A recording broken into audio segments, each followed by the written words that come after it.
हरि बोल, दंडवत प्रणाम। तो मैं श्री भक्तिविनोद ठाकुर का शरणागति ग्रंथ पढ़ रहा था। शरणागति के 6 अंग है। दैन्यता, आत्मनिवेदन, मैं और मेरापन छोड़ना, सब कुछ भगवान का है, इस बात को स्वीकार करना। गोप्तृत्व वर्णना, यानी भगवान ही इस दुनिया का पालन कर रहे, इस चीज को स्वीकार करके जीवन जीना। अवश्य रक्षिबे कृष्ण विश्वास पालना, भगवान कृष्ण अवश्य मेरी रक्षा करेंगे, इस भाव से रहना। भक्ति के प्रतिकूल काल चीजें छोड़ना और भक्ति के अनुकूल चीजें करना। तो इसके लिए जितना भी कीर्तन लिखा था मैंने पढ़ लिया। आज पढ़ने जा रहा हूं भजन लालसा, वहां से पहला कीर्तन। भजन लालसा, हमारा भजन बढ़ाने के लिए क्या हमारी इच्छा होनी चाहिए।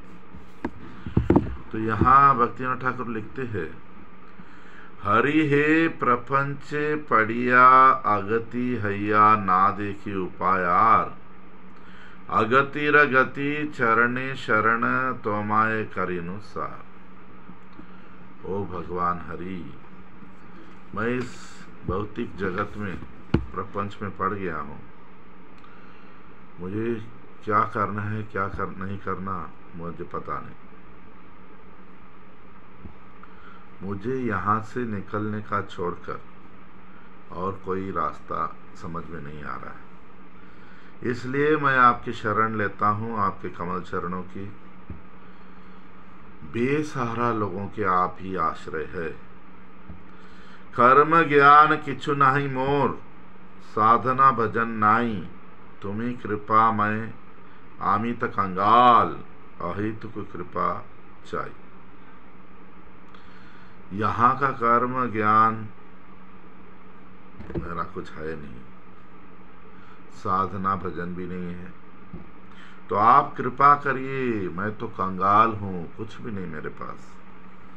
आपकी अहेतुकी, बिना कारण की करुणा का इंतजार कर रहा हूँ। वाक्य मनोवेग, क्रोध जिह्वा वेग, उदर उपस्थ वेग, मिलिया ये सब संसारे भाषा जे दीते छे परम उद्वेग। 6 चीजें मुझे बहुत उद्वेग दे रही है। वाक्य और मनोवेग, बोलने का और मन का वेग, क्रोध और जीवा का वेग, क्रोध और जीभ, उदर उपस्थ वेग, पेट और उपस्थ का वेग, ये सब मिलके मुझे क्या बोलूं, संसार में बहुत चिंताएं फंसा दिया है एक तरह से। अनेक यतने से सब दमने छाड़िया छे आशा आमी, अनाथेर नाथ डाकी तव नाम, एक न भरसा तुम्हें। मैंने बहुत कोशिश की इन सब वेगों को रोकने की, नहीं हुआ। तो अभी बस आप पे भरोसा किया है। आप अनाथों के नाथ हो, आपका नाम करता हूं, आपके भरोसे जी रहा हूं। तो भजन लालसा में पहले तो यही इच्छा होनी चाहिए, समझने का कि हमारा जीवन क्या है, हम कौन है। अगर बराबर समझेंगे तो हम जन्म मरण के चक्कर में फंसे हुए जीव है, और इस चक्कर से निकलना ही जीवन का लक्ष्य होना चाहिए। इसी में पड़े हैं बस, अगला जन्म होता ये बनूंगा, ये क्या है। जन्म लोगे तो मरना पड़ेगा, जन्म माँ के गर्भ में रहना पड़ेगा, बीच में बीमारियां आएगी, बुढ़ापा आएगा, कितनी बार ये छोड़ो ना। और भगवान के शरण लिया बिना दूसरा रास्ता नहीं। इस जगत का कर्म और ज्ञान और हमको इस जगत में फंसाता है, और साधना भजन किए बगैर भगवान भी कृपा नहीं करते।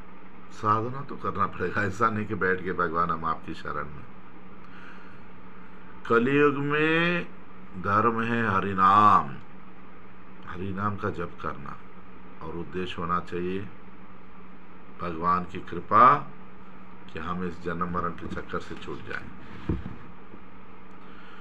वाक्य और मनोवेग, बोलने का कोई लिमिट ही नहीं, क्या बात कर रहे। जैसे मेंढक आवाज करता है तो सांप आके उसको खा जाता है, ऐसे हम लोग इतना टर्टर कर रहे हैं, एक दिन काल आके हमें, काल सर्प की तरह ही काल मौत आएगा, खत्म कर देगा। सबसे बुरा है मन। मन कहाँ भटक रहा है पता नहीं, एक जगह टिकता नहीं, बस जा रहा है। इसके साथ साथ क्रोध, इच्छाएं पूरी नहीं होती, गुस्सा आ रहा है। जीवा वेग, जीवा खाना चाहती है, ये चाहिए वो चाहिए। उदर और उपस्थ, उनका वेग।